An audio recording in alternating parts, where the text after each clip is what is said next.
కేడి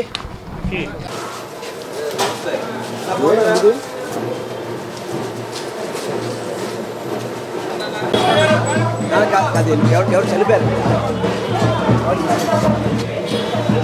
కారు వెనక్కి రమ్మనమ్మా.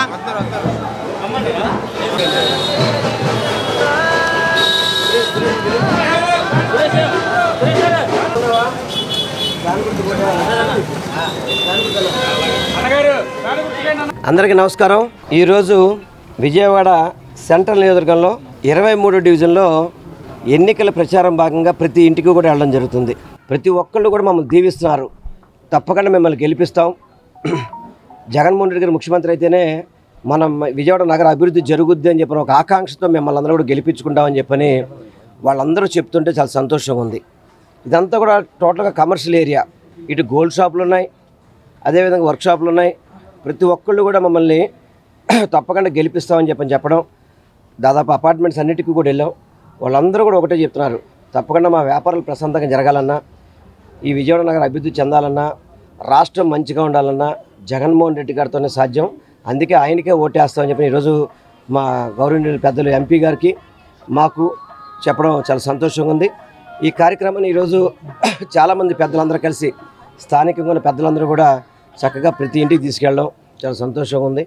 100% ఈ నియోజకవర్గంలో అదే చెప్పండి, ఈ డివిజన్లో చెప్పాలంటే మంచి మెజార్టీతో ఎంపీగా కేసీఆర్ నాని గారికి, ఎమ్మెల్యేగా వెల్లంపల్లి శ్రీనివాస్ని గెలిపిస్తామని చెప్పని ప్రజలందరూ కూడా మమ్మల్ని దీవించడం చాలా ఆనందంగా మీ అందరికీ కూడా తెలియపరుచుకుంటున్నాను. సరే, గ్లాస్ గుర్తు దాని మీద రగడ చేస్తున్నారు ప్రతిపక్షాలు. కావాలని వైసీపీ కూడా దీంట్లో గుర్తులు కేటాయింపులు కొట్టడందని ఒక ఆరోపణ చేస్తున్నారు. ఇప్పుడు ఎన్నికల కమిషన్ అంతా కూడా కేంద్ర ప్రభుత్వ ఆధీనంలో ఉంటుంది తప్ప రాష్ట్ర ప్రభుత్వ ఆధీనంలో ఉండదు.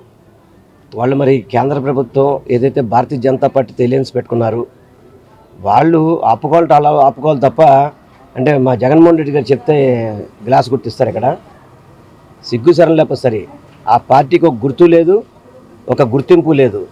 ఆ పార్టీ వచ్చి జగన్మోహన్ రెడ్డి గారిని తొడగొడతాడంట. నీ గ్లాసే నీకు లేదా ఈరోజు? నీ గ్లాస్ గుర్తే నీ దగ్గర లేదు ఈరోజు. నువ్వు ఎప్పుడైతే చంద్రబాబుకి బానిసగా బతుకుతున్నావో, చంద్రబాబు కోసం అని చెప్పి నువ్వు పాపం అతన్ని మొయ్యాలని ప్రయత్నం చేస్తున్నావో, నీ జీవితం అంతా కూడా పూర్తిగా ఎలా అయిపోయిందో మీ అందరికి కూడా తెలుసు. ఎందుకంటే నీ కోసం నమ్ముకొని పాప 10 ఏళ్ళ నుంచి జనసేన జెండా పట్టుకున్నారు, గాజు గ్లాస్ పట్టుకున్నారు. ఆ గ్లాస్ని అందరికి ఇచ్చేసావు, జెండాని చంద్రబాబుకి తాకట్టు పెట్టేశావు. నువ్వు వచ్చి ఈరోజు మేనిఫెస్టో చంద్రబాబుతో దిగడం, ఫోటోలు పెట్టడం. ఇప్పుడు ఇందులో నిన్న చంద్రబాబు మేనిఫెస్టో చూశారు కదా, 2014కి ఈ మేనిఫెస్టోకి తేడా ఉందా? కాకపోతే అదనంగా జగన్మోహన్ రెడ్డి గారి పథకాలు ఇందులో యాడ్ చేశాడు అంతే. 2014లో ఇదే పథకాలు పెట్టాడు కదా. ఇంటికి ఒక ఉద్యోగం అన్నాడు, ఇచ్చాడా? నిరుద్యోగ భృతి అన్నాడు, ఇచ్చాడా? ఏం చేశాడు దాంట్లో?